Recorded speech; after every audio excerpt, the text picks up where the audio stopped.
Madame, Monsieur, bonsoir chez vous. Dès le lendemain des indépendances, les États africains ont de suite été mus par des velléités de regroupement et d'intégration, avec comme objectif ultime la création d'espaces viables, stables et prospères. Depuis, aussi bien à l'échelle continentale, régionale et sous-régionale, des dynamiques d'intégration se déploient avec plus ou moins de réussite.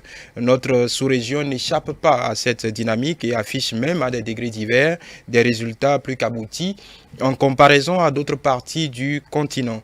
Il convient toutefois de souligner que l'un des enjeux les plus importants de tous ces processus d'intégration est bien celui de l'harmonisation des législations nationales. Il se crée de fait un droit communautaire supranational qui cohabite avec les architectures juridiques nationaux. En pratique, cette cohabitation n'est souvent pas exempte de quiproquos dont l'ampleur est souvent en fonction des cas en examen devant ces différentes juridictions. Et c'est cette question lancinante des interactions entre droit communautaire et droit constitutionnel qui polarisera nos discussions de ce soir. Et je m'en vais vous présenter mes invités. Je commencerai à ma gauche, Julio Tomiti, juriste. Bonsoir.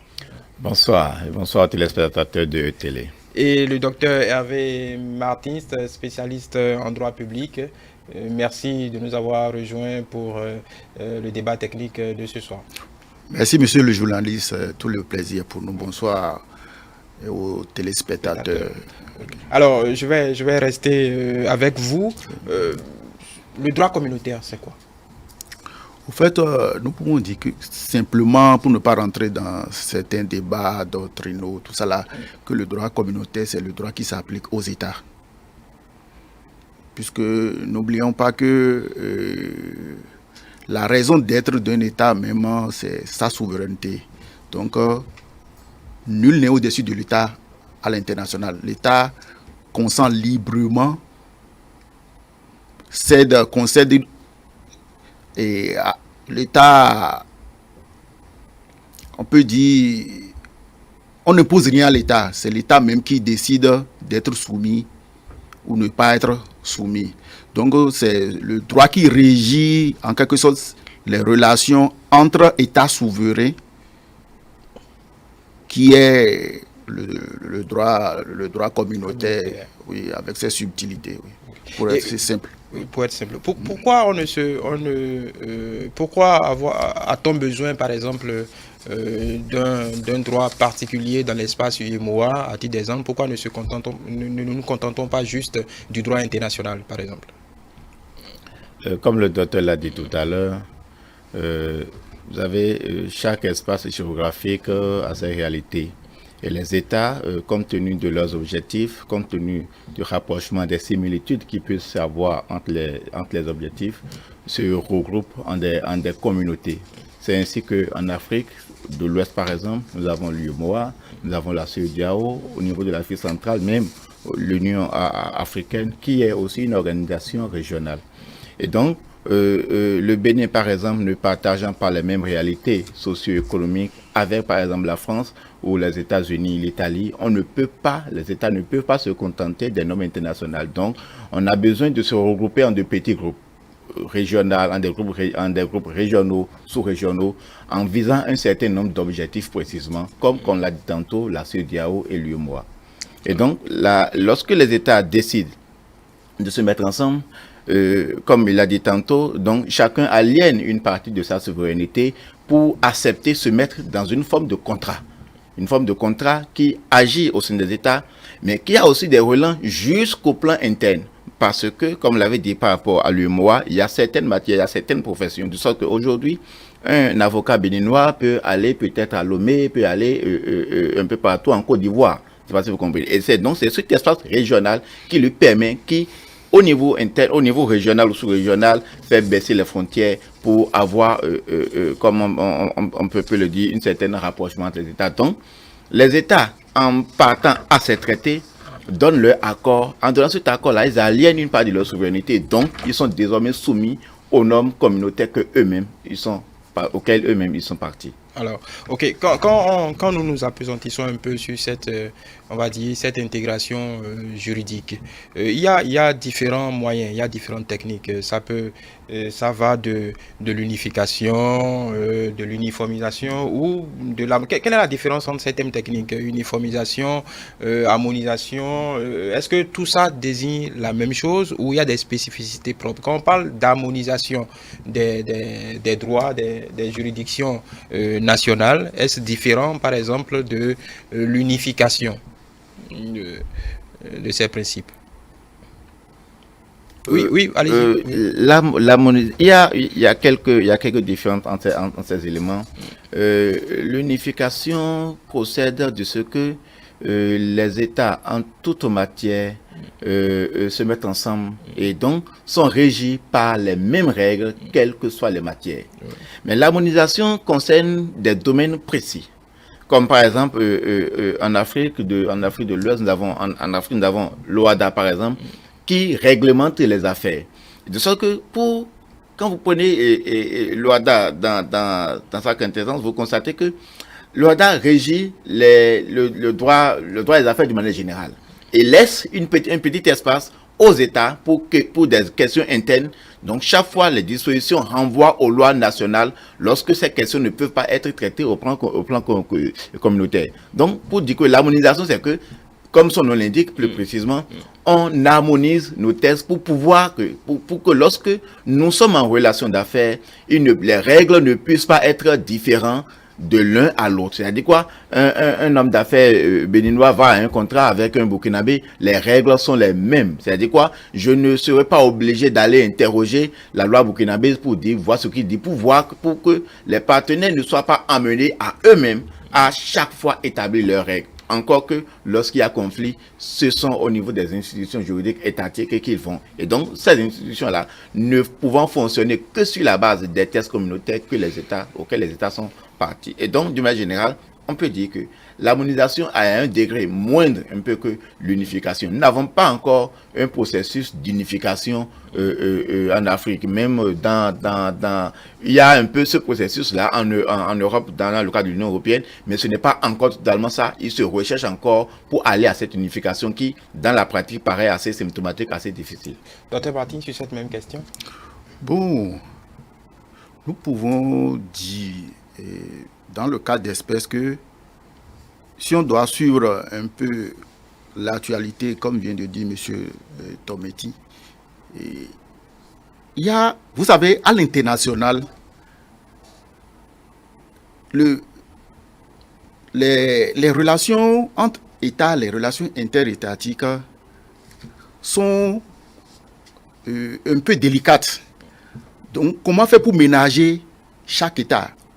Donc, au plan juridique, par exemple, nous avons les règlements et les directives. Dans le cas d'espèce, les règlements communautaires et les directives communautaires.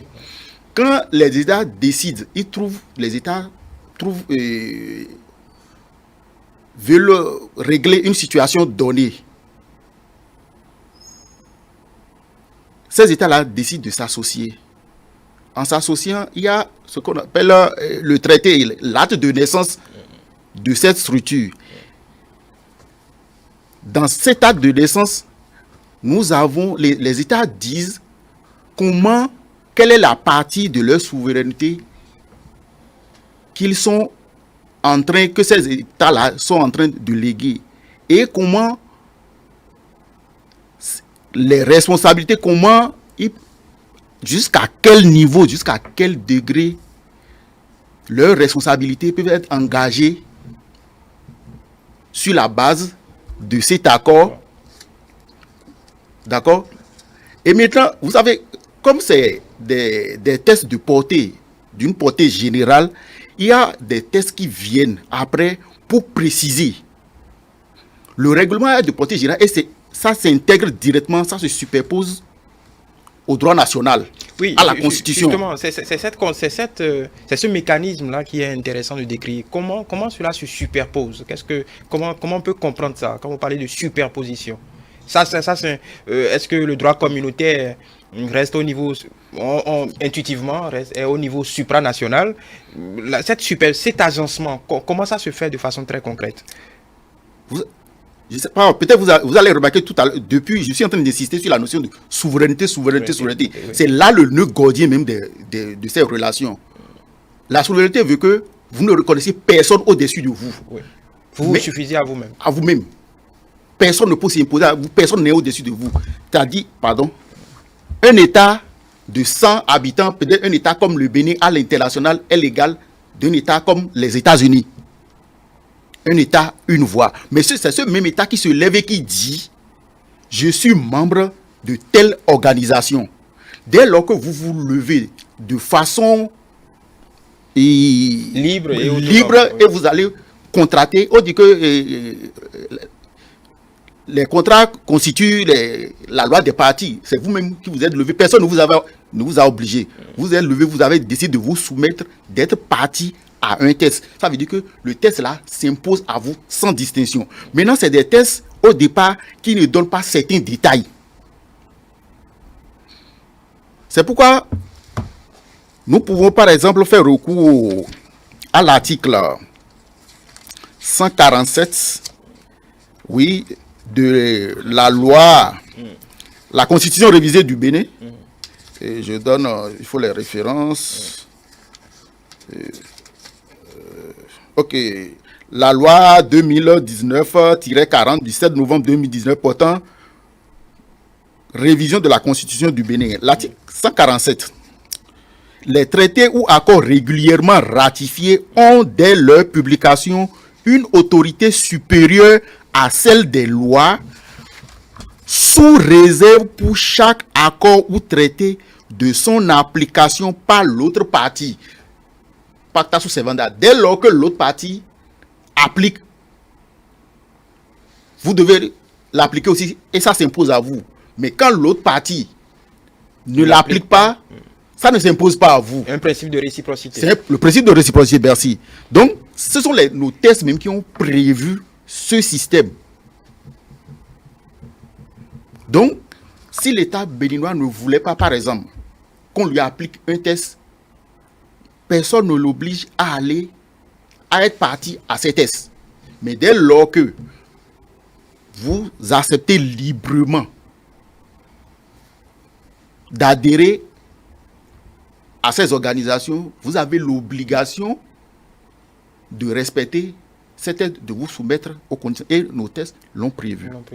Monsieur Tometi, sur cette même question de la superposition, comment ces deux, de façon pratique, comment ces deux droits-là, on va parler du droit communautaire, du droit national dans son ensemble, parce que le droit constitutionnel, même si c'est la loi suprême, la constitution, la loi suprême de notre pays, comment ces deux juridictions arrivent de façon pratique? Parce que si on regarde ces dernières années, il y a eu beaucoup d'exemples, même dans notre sous-région, où des jugements ont été contrariés par... Il y a souvent eu un jeu de bisbille entre les juridictions nationales et les juridictions communautaires. Il faut d'abord dire, ça, il n'y a rien à dire, la primauté du droit communautaire sur les lois ou bien les lois nationales, ce n'est pas un débat. Ce n'est pas un débat, c'est assez clair. Seulement qu'il faut nuancer. Il faut nuancer en ce sens, en me référant à l'article 145 de notre Constitution que le docteur vient d'évoquer, 147 que le docteur vient d'évoquer. Il y a lieu de faire une petite nuance. À la fin, la disposition parle des lois. De quelles lois il s'agit? Est-ce que ce sont les lois ordinaires? Est-ce que la Constitution fait partie des lois ordinaires? Là se pose la question, de sorte que il y a une théorie qui vous dit que ces lois-là dont on parle à l'article 147, la Constitution ne fait pas partie. Oui, justement. Parce que c'est cette Constitution-là qui admet l'intégration de l'ordre, de la norme communautaire dans le dispositif interne. Ça veut dire à partir de ce moment-là, puisque c'est la Constitution qui permet la réception de la norme communautaire dans l'ordre interne. Donc elle ne peut pas se faire supplanter après par la... Elle ne peut pas se faire supplanter. De sorte que dans l'interprétation de cet article 145, dans cet article 147, s'il faudra le compléter, il faudra ajouter que ce sont les lois ordinaire. Et donc, il faut en exclure la Constitution. Parce que le problème se pose généralement à ce niveau. En ce sens qu'il y a une dernière actualité, je vais repartir rapidement là-dessus, sur la CEDEAO, le protocole additionnel de la CEDEAO de 2005, où le texte constitutionnel béninois a prévu les mécanismes de ratification, de ratification, voilà, il y a la ratification, il y a le vote, il y a la promulgation.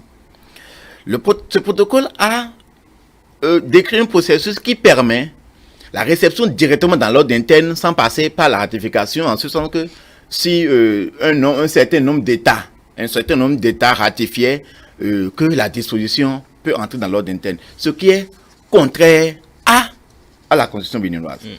En face de cela, quelle appréciation l'on peut faire si on sait d'ordinaire que c'est la norme communautaire, c'est la Constitution qui permet l'adhésion, ou bien, comment dire, la réception dans l'ordre interne de la norme communautaire, et qu'une norme communautaire modifie, une norme communautaire dans sa ratification, modifie une disposition de la Constitution.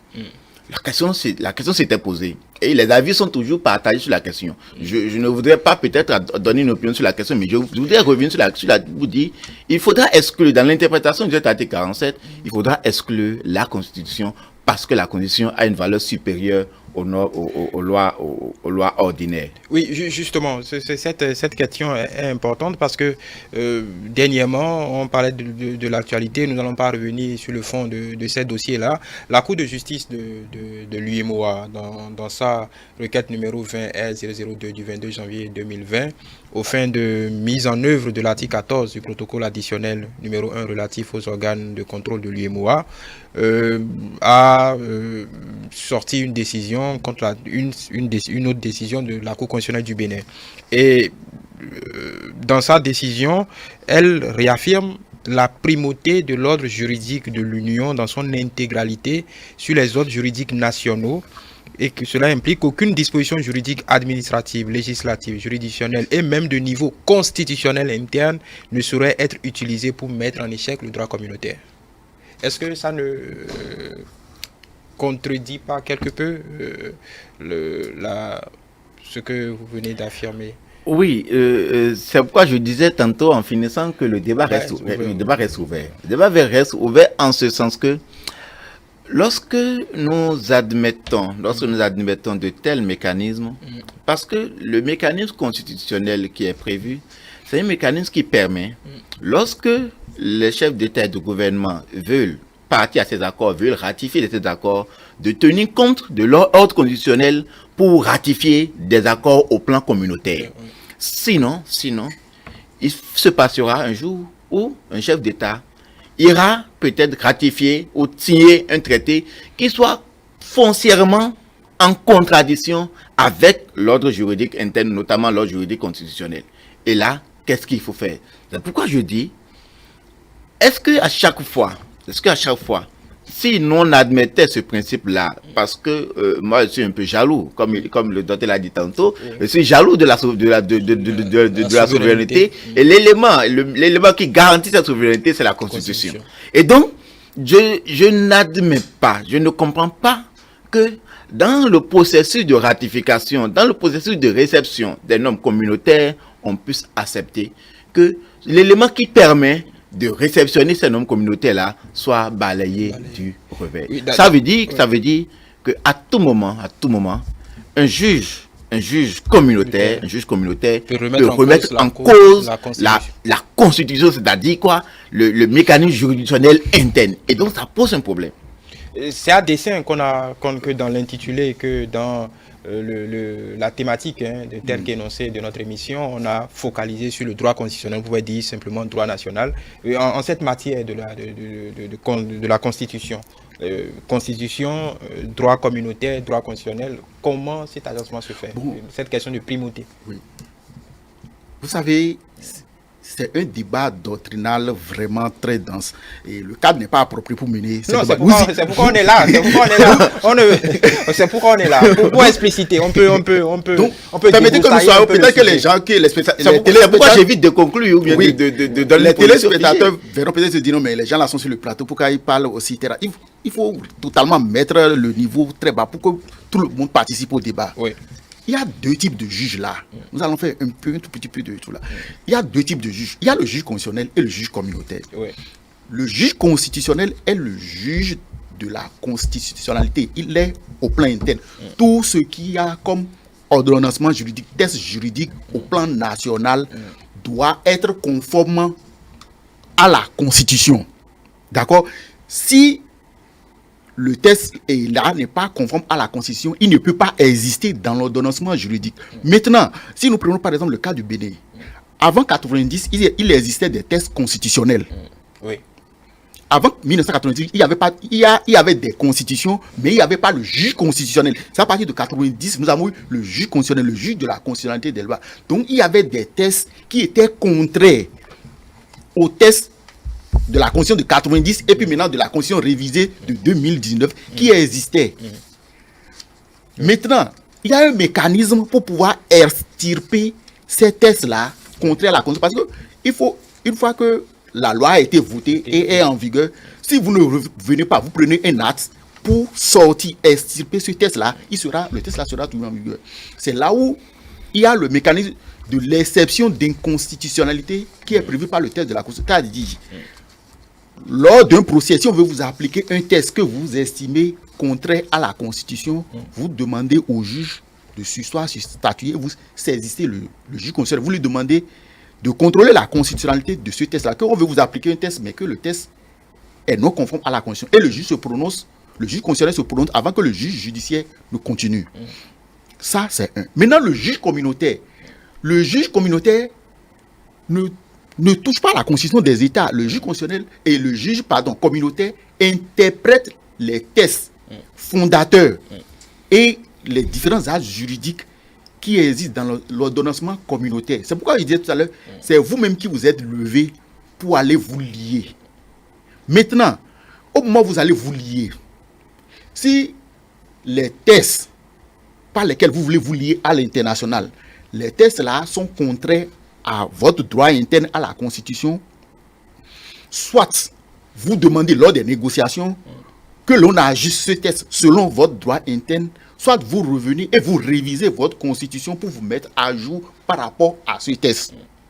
Maintenant, pour aller dans le sens de M. Tometi, au moment où le Bénin allait se lier avec ces tests, c'était au Bénin de faire attention pour voir si ces tests-là sont conformes au droit interne béninois. Maintenant, si par la force des choses, on remarque que les tests-là sont contraires à notre droit interne, le Bénin est libre soit de continuer avec l'association, soit de se retirer. C'est-à-dire, je tiens à faire partie de cette association, je révise mon droit interne pour me mettre à jour par rapport à ce droit, soit je ne suis pas d'accord avec ce test et je me retire. Le principe de la souveraineté, nul n'est au-dessus de vous. Vous êtes libre d'aller aux accords et vous êtes encore libre d'en sortir. On ne vous impose rien. Toujours pour aller... Parce que dans le cas d'espèce, dans le cas de l'exemple que je mettais en lumière tout à l'heure, c'est que un citoyen s'estime être lésé dans ses droits, fait appel au juge constitutionnel qui tranche en sa faveur. Par rapport au droit constitutionnel. Par rapport au droit constitutionnel, au droit interne. Et alors, le même s'est levé, il est parti saisir le juge communautaire qui s'est prononcé par rapport au test communautaire. Oui. Non, alors, pas le même cas, c'est-à-dire le juge communautaire.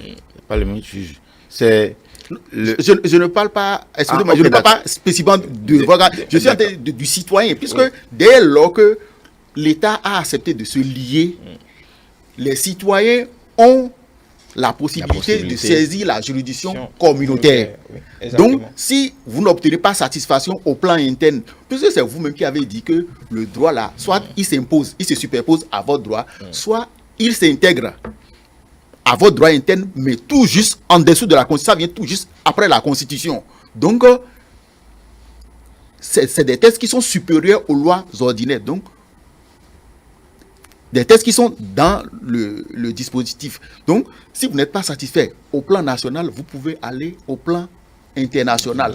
Maintenant, si au plan international, vous obtenez gain de cause, l'État... Ça veut dire que le juge constitutionnel peut être dédié par non, les juges communautaires. si vous parlez comme ça, c'est que vous n'allez pas vraiment... C'est un peu subtil, il ne faut pas mettre les juges en confrontation. Chacun dans son domaine. Mais c'est ce qui est arrivé. C'est ce que on parlait du débat terre à terre, mais c'est ce que les citoyens, c'est l'interprétation qu'on en a. Chacun dans son domaine. Oui, mais c'est pas comme ça que c'est reçu dans la société. Le juge communautaire, si je prends cette décision par exemple, on ne va pas rentrer encore une fois dans le fond de cette décision, oui. C'est que le juge communautaire dédie une décision du juge constitutionnel et réaffirme la primauté du droit communautaire sur le droit national. On lui a posé une question, on a posé des questions à chaque juge, oui. Et chaque juge, selon ses attributions, a tranché. C'est maintenant aux politiques. Parce que le problème au niveau du politique, c'est le politique. L'orientation nationale appartient aux politiques. C'est le politique qui choisit dans quelle direction. C'est aux politiques de ramener la balle à terre et de trancher. Ça se passe même au plan interne entre le juge ordinaire et le juge constitutionnel. Le juge constitutionnel a dit dans ce pays que on doit trancher une affaire d'une telle manière, alors que le juge ordinaire, qui est le juge, vous savez, quand vous êtes juge, l'outil principal que vous êtes juge pour pouvoir. Le juge, c'est la bouche de la loi. Il y a des tests, puisque les tests ne peuvent pas prévoir tous les cas possibles. Quand il y a des faits, on soumet les différents au juge et le juge par rapport aux tests tranche. Il y a le juge de la loi, c'est par exemple le juge ordinaire, le juge administratif. On le soumet, il y a une situation, on le soumet, lui il dit par rapport à telle loi qui a été votée à tel moment, on doit comprendre tel fait de telle manière. Et le juge, chacun dans son domaine. Le juge constitutionnel n'est pas le juge administratif. Le juge administratif n'est pas le juge. Chacun est dans. Mais il arrive que, en voulant régler une situation, qu'il y a des incompréhensions entre juridictions. Le dialogue des juges. C'est pour ça, par exemple, et en France, nous avons au plan administratif le tribunal des conflits qui arrive à dénouer ces genres de situations. Donc, oui, je ne voudrais pas souhaiter que vous preniez... Comme Ladio a fait un débat terre à terre pour que l'on puisse nous comprendre, oui. Toujours par rapport à la primauté de la norme communautaire sur la Constitution et les lois ordinaires. Vous savez, dans le processus d'intégration des lois communautaires, on dit plus précisément, c'est pourquoi je faisais la nuance entre la Constitution et les lois ordinaires. Oui. Lorsque il y a un test communautaire, pas un test communautaire, lorsque le test communautaire est contraire, il se fait que des lois internes soient contraires au test communautaire, le test communautaire a un effet abrogatoire. Ça veut dire que ça abroge de fait les lois ordinaires. Donc, s'il y a une disposition communautaire qui est contraire, auquel peut-être une loi ordinaire se relève contraire, il y a un effet abrogatoire. Donc, le problème ne se pose même pas. On ne se pose même pas la question de savoir est-ce que si la norme communautaire qu'on est en train de ratifier est contraire à une loi interne. Mais lorsqu'il s'agit de la Constitution, on dit avant la réception, il faudra, si la norme, ce qu'on veut ratifier est contraire à la Constitution, il faut demander ce mécanisme d'ajustement ou bien carrément revenir à la maison, si on peut le dire, modifier la Constitution pour le conformer au test communautaire que l'on est en train de vouloir, avec lequel on est en train de vouloir se lier. Donc c'est pourquoi il faut faire la démarcation pour voir que entre test constitutionnel et loi ordinaire, ce n'est pas la même force au regard de la norme communautaire. Seulement que ces éléments-là, si le test constitutionnel se révèle à la fin être contraire à des éléments de la Constitution qui sont contraires à la norme communautaire, on ne pourra pas en ce moment-là l'opposer, c'est-à-dire au plan communautaire. Je ne sais pas si vous me suivez bien. Ça veut dire que c'est d'une responsabilité interne que les États devront peut-être gérer, soit modifier leur test constitutionnel, soit carrément se retirer de l'organisation ou de cette communauté. De sorte que il n'y a que la Constitution, je continue de le dire, n'est pas au-dessous de la norme communautaire, seulement que cette question ne peut pas être opposée aux autres, parce que vous faites pas d'une communauté, et vous avez peut-être ratifié un texte, vous ne pouvez pas vous lever après pour dire, ce texte que moi-même j'avais ratifié, maintenant je me suis rendu compte que c'est contraire à ma Constitution. Vous ne pouvez pas l'opposer aux autres, vous trouverez des éléments d'ajustement à l'interne pour pouvoir régler la question. C'est ce que je voudrais préciser. D'accord. Là, on va aller encore un peu plus loin. Et quand je considère l'article 1er du protocole additionnel numéro 1 relatif aux organes du contrôle de l'UEMOA, par exemple, qui donne mandat à la Cour de justice pour veiller au respect du droit quant à l'interprétation et à l'application du traité de l'Union. Ils insistent sur, et ça a été le fondement dans ce cas précis de cette décision, sur l'obligation du renvoi préjudiciel. C'est-à-dire que sur des questions concernant le droit communautaire, le juge d'interprétation, le juge constitutionnel a l'obligation de recourir à l'interprétation des juges de la Haute Cour de justice. Dans ce cas précis, ça n'a pas été... est-ce que ça ne contredit pas un peu votre position? C'est-à-dire que toujours parlant de la Constitution, que le juge constitutionnel soit obligé de faire recours au juge communautaire pour pouvoir asseoir sa décision. Parce que non, ce que dit le juge communautaire là, ce n'est pas l'interprétation de la Constitution. Vous savez, chacun est maître dans son domaine. Le juge constitutionnel est l'interprète de la Constitution.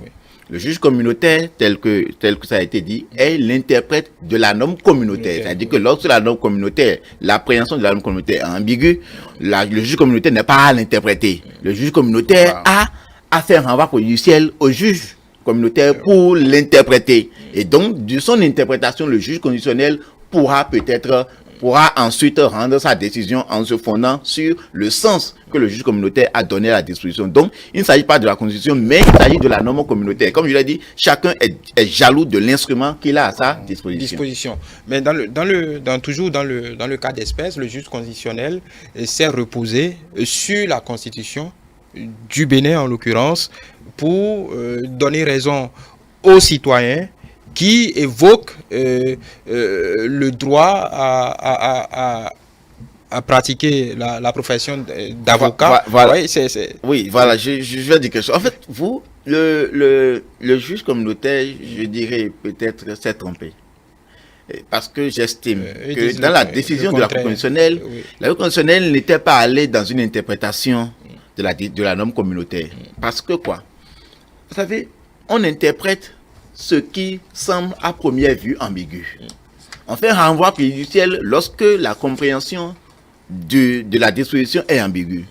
Mais lorsque pour vous, la question semble assez claire, lorsqu'il y a deux choses, on a mentionné que ou bien on a exprimé on a employé un thème qui veut pouvoir dire les deux. Parce que enseignant permanent, enseignant vacataire. De sorte que la norme communautaire n'ayant pas parlé précisément de l'exclusion des enseignants permanents, pour le juge constitutionnel béninois, il ne s'agit pas en question, même d'une question d'interprétation. C'est de la compréhension du juge constitutionnel d'avoir rendu une décision sur une question d'égalité. Il s'est même fondé encore sur l'article 26. C'est une question d'égalité qui lui a été posée. Parce que avant ce justiciable qui a saisi la Cour, d'autres du corps en ont bénéficié. Donc, c'est une comme le docteur l'a dit, le juge constitutionnel a été interrogé sur une question précise et il a répondu précisément à la question. On peut dire, on peut supposer, on peut dire, parce que quoi? C'est vrai qu'au plan interne, il n'y a pas un juge des décisions de la Cour constitutionnelle, d'accord? Et donc, sinon, on pourrait dire que peut-être que le juge constitutionnel même s'est trompé, mais le juge constitutionnel n'était pas allé dans une interprétation de la norme communautaire. Parce qu'ils ne sont pas à ne pas savoir que lorsqu'il y a une question d'ambiguïté au niveau de la norme communautaire, il faut faire un renvoi préjudiciel auprès du juge communautaire pour se voir éclairer la disposition. Donc ça veut dire que le juge constitutionnel et le juge communautaire peuvent avoir en même temps tous deux raisons. Bien sûr. Docteur Martins, je vous pose la question. Je maintiens ma position. Et il s'agit d'une question préjudicielle. La question préjudicielle, c'est quoi? Il faut porter une affaire devant le juge. Et avant d'aller au fond, il y a une question que le juge là doit régler avant de continuer. On demande au juge constitutionnel, quand il était confronté à la situation, il allait demander à celui qui est chargé d'interpréter ce genre de test de donner son avis. Peut-être que le juge constitutionnel l'aurait fait, que ce à quoi nous assistons aujourd'hui, on n'allait pas assister à ça. Chacun a son test. Le juge communautaire ne peut pas interpréter la constitution d'un État. Le juge constitutionnel ne peut pas interpréter les tests communautaires d'une association d'État. Donc, le problème ne se pose pas. Le même mécanisme qui est prévu au plan communautaire, c'est de ça que je vous ai parlé tout à l'heure, l'exception d'inconstitutionnalité. Puisque chaque fois, par exemple, il y a eu une révision constitutionnelle en 2019 au Bénin. C'est ce qu'il y a eu. Il y a dans l'ordonnancement juridique béninois, juste avant cette date, des tests qui seront contraires aux nouveaux tests. Mais le législateur ne peut pas s'asseoir et dire, bon, au cours de cette journée, tous les tests qui ne sont pas conformes aux nouveaux tests, je vais faire un toilettage, je vais tout relire, Non. C'est lors de l'application de ces tests maintenant que le juge constitutionnel sera amené à dire, tel test est conforme à la Constitution, tel autre ne l'est pas. Soit il décide que le test là sort de l'ordonnancement, soit il renvoie la balle au législateur, il demande au législateur de régler cette situation le plus tôt, en tout cas dans un certain délai donné si possible. D'accord. Donc, nous devons être subtils et élever un peu le regard et ne pas nous mettre dans une position de conflictuelle et voir la guerre des juges, Donc, le dialogue des juges. Voilà, a priori, il y a tout dans ces traités, accords, ainsi de suite, pour qu'il n'y ait pas de conflit entre. Oui, chacun n'a qu'à se cantonner à ses attributions. Oui, mais pourquoi souvent, si tout est prévu pour que ça n'arrive pas, que chacun doit rester dans son... Parce que, pourquoi j'insiste autant sur la question? Parce que dans le cas d'espèce, le juge communautaire dit que ces traités s'imposent aux juridictions nationales, quelles qu'elles soient, même la juridiction constitutionnelle. Donc, est-ce que cet état de fait ne fait pas le lit à des conflits potentiels, à des crispations potentielles? Il y a beaucoup eu dans l'histoire récente, il y a beaucoup eu de ces cas, et il y a pas généralement pas de suite. Chacun comme c'est dans l'ordre normal des choses, à mon avis. C'est dans l'ordre normal des... Vous savez, comme le problème s'est posé maintenant, c'est aux politiques de se retrouver et de le régler. Le juge est un technicien. Il se cantonne à ce qu'on lui a dit. Il ne peut pas aller au-delà de ce qu'on lui a dit.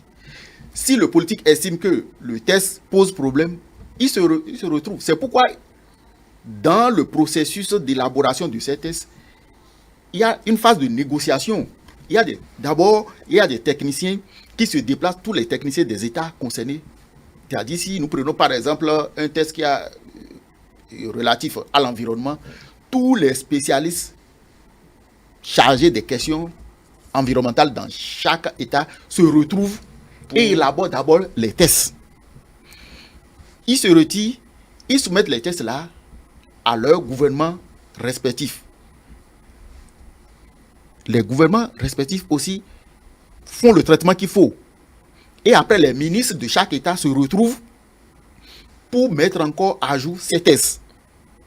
Et ce n'est qu'après cela que les chefs d'État maintenant se retrouvent pour officiellement apposer leur signature et engager leur État.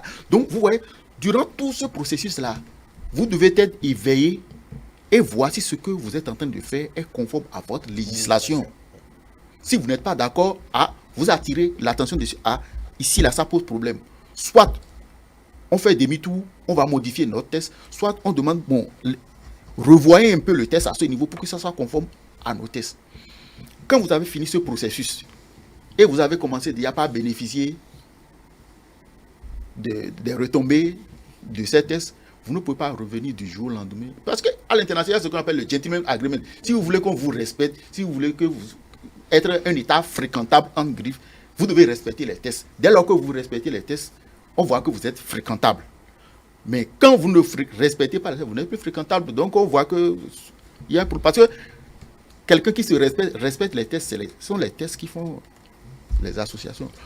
Est-ce que la question de la souveraineté peut être un refuge pour ne pas se conformer peut-être à les dispositions auxquelles on a librement consenti?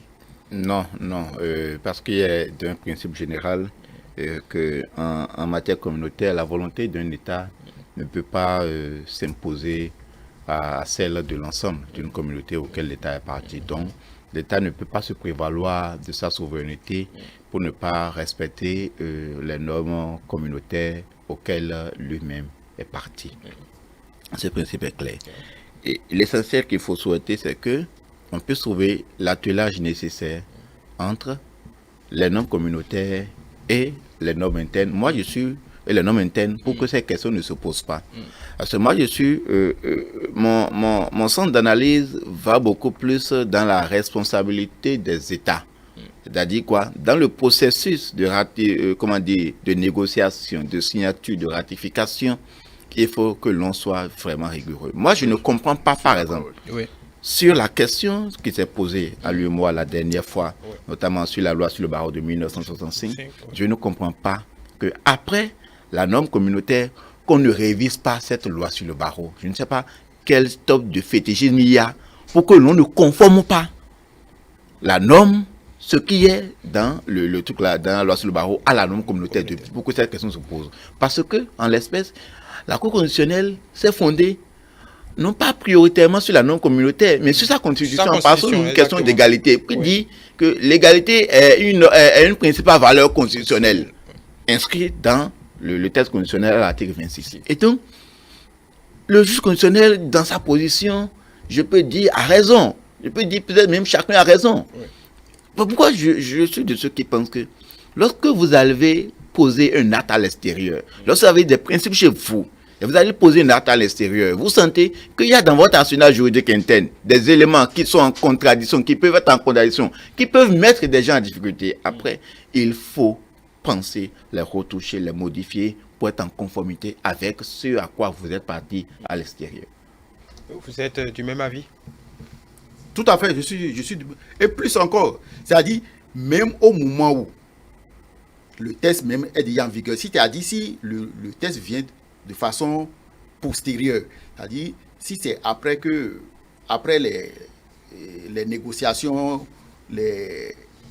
c'est-à-dire il y a eu un nouveau test, l'État est parti s'engager, l'État s'est engagé avec un nouveau test à l'international, que vous voulez élaborer un test, vous devez faire même attention au moment où vous voulez élaborer le nouveau test là et commencer par avoir dans le rétroviseur le nouveau test là. Comment élaborer le test là pour que le test là ne soit pas dans une situation conflictuelle. Mais je continue de lui dire, c'est de bonne guerre ce qui se passe. Il faut cette situation. Si la situation là,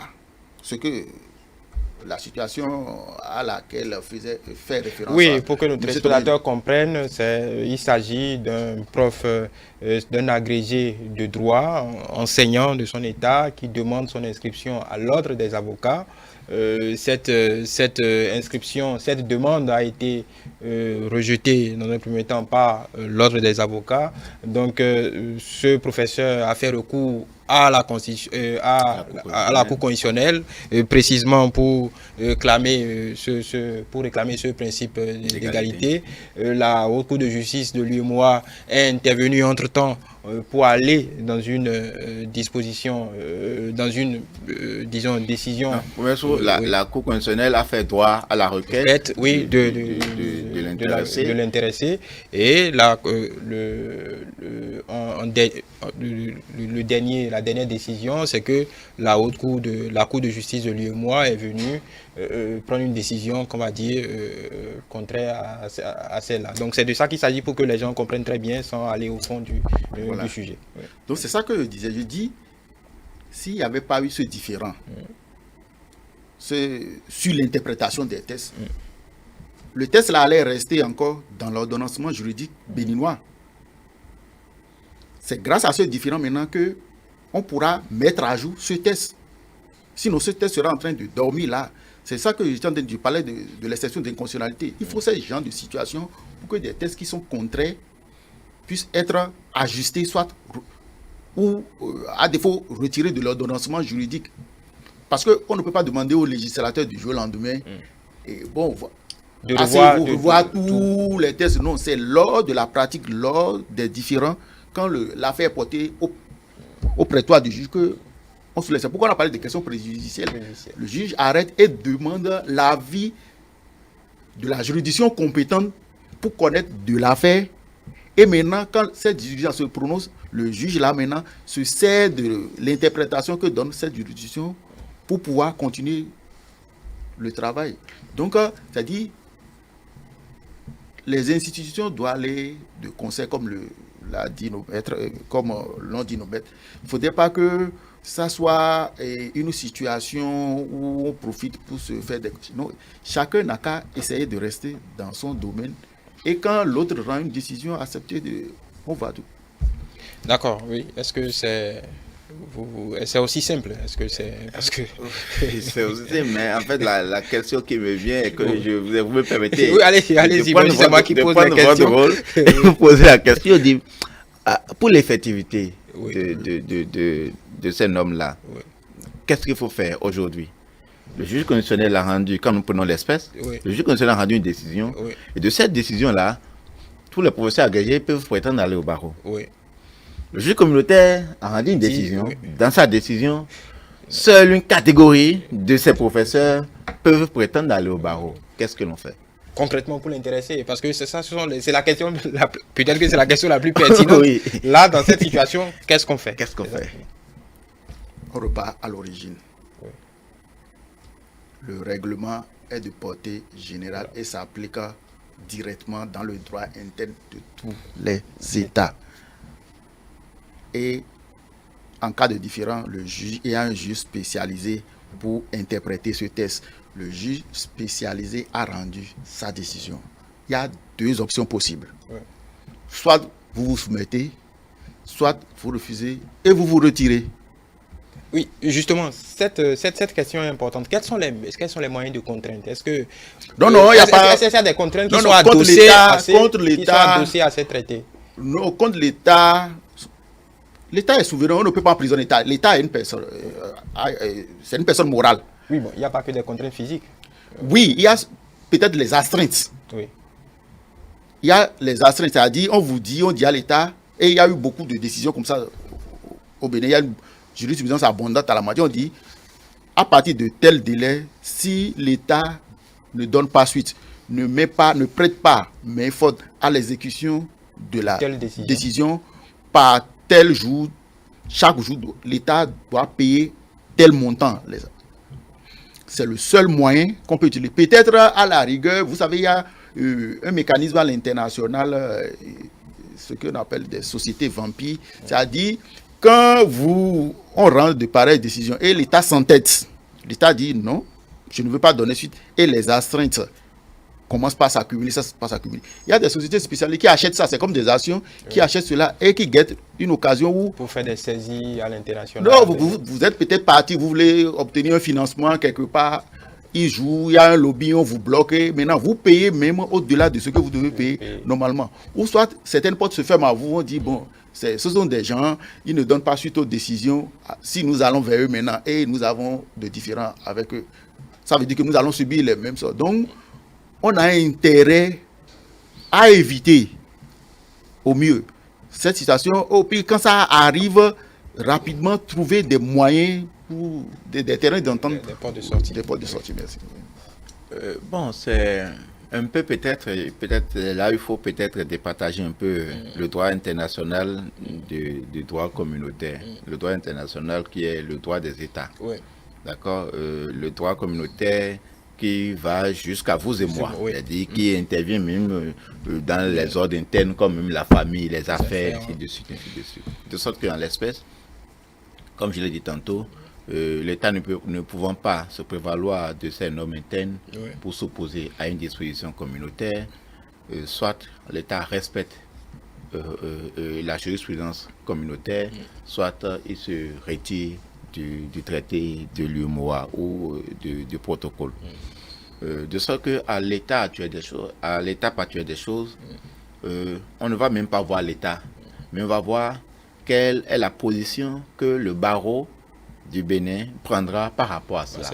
Et le barreau ne pourra pas faire autre chose que ce que le juge communautaire a prescrit. Parce que, il faut souvenir-vous que c'est ce traité, ce protocole qui permet une sorte de mutualisation entre les avocats dans tout l'espace UMOA. De sorte qu'un avocat béninois peut aller un peu partout, même si aller siéger dans les juridictions communautaires et autres. Donc, le barreau en l'espèce n'a pas d'autre choix que de s'arrimer à la décision du juge communautaire. Alors, pour sortir de ce débat, au-delà de ce cas, est-ce que en termes d'intégration juridique, quand on compare l'espace UMOA, quand on compare la sous-région ouest africaine à d'autres régions du continent noir, est-ce qu'on peut dire, comme sur le plan économique, que quand même notre niveau d'intégration est quand même assez poussé en comparaison à d'autres espaces communautaires? Je veux parler du plan juridique. Allez-y. Oui, nous pouvons dire, nous sommes en quelque sorte des pionniers. Nous avons atteint les niveaux, on peut dire, notre modèle, nous considérons en quelque sorte un modèle. Quand nous prenons par exemple la communauté économique de l'Afrique centrale, par exemple, eux, ils n'ont pas encore atteint notre niveau. Parce que, qu'est-ce qui motive même, qu'est-ce qui amène les États, qu'est-ce qui les motive à aller vers ces gens de... C'est-à-dire, vous êtes conscient de vos limites dans un domaine donné et vous voyez que l'union fait la force. Si vous mettez ensemble vos forces, vous irez de l'avant. Nous sommes dans une région où il n'y a pas trop d'états miniers, tout ça là. Donc, nous avons intérêt à mutualiser nos forces, à mettre ensemble nos forces dans des domaines donnés pour pouvoir aller de l'avant. Donc, c'est ça qui fait que l'Afrique de l'Ouest, par exemple, nous avons ici la CEDEAO, l'UEMOA, tout ça, et c'est un degré élevé d'intégration. On a une juridiction communautaire, on a des infrastructures communautaires, tout. Donc, nous avons beaucoup évolué, même par rapport à l'Europe. Le Conseil de l'entente date des années 58. Donc, nous constituons vraiment un modèle que nous devons. Et raison pour laquelle nous devons faire l'effort de maintenir notre niveau dans le palmarès de ces organisations d'intégration. Voilà. Sur la même question, est-ce que en Afrique de l'Ouest, on peut se targuer d'être à un niveau d'intégration quand je vais parler précisément de nos législations qui soient enviables par d'autres parties du continent? Bon, vous savez, chacun, nous sommes dans l'espace ouest africain et on ne peut que se frapper la poitrine. Et il faut dire, dans l'histoire, la CEDEAO a bien précédé la CEMAC. Donc, en fait, les deux organisations les plus viables aujourd'hui, la CEDEAO, l'UEMOA avait ses instruments. Nous sommes dans un processus et si nous prenons du sérieux, si les États prennent du sérieux avec, on aura un jour un ordre juridique régional et peut-être on en arrivera même à oublier même les ordres internes. C'est-à-dire quoi? Pour me marier peut-être avec une Burkinabé, je ne vais pas me poser des questions sur peut-être le régime matrimonial parce que on aurait harmonisé. Ça, je ne sais pas si vous vous parlez des lois ordinaires. Oui. Bon. Est-ce que vous intégrez la Constitution également? Je n'étais pas la Constitution. Ce qu'il faut souhaiter, c'est que nous continuions à donner force aux normes communautaires. Et cela se passe par le respect. Quoi qu'on puisse penser, peut-être des décisions, quelles que soient nos appréhensions des décisions, qu'on puisse quand même les respecter. C'est le seul élément qui donnera vie, qui nous fera respecter et qui fera grandir les communautés que nous avons et qui sont au bénéfice de tous les États. Le débat technique, c'est fini pour ce soir. Merci à vous tous qui nous avez suivis, en espérant que vous en avez tiré quelques compréhensions. Je vous donne rendez-vous pour lundi prochain. Bonsoir chez vous.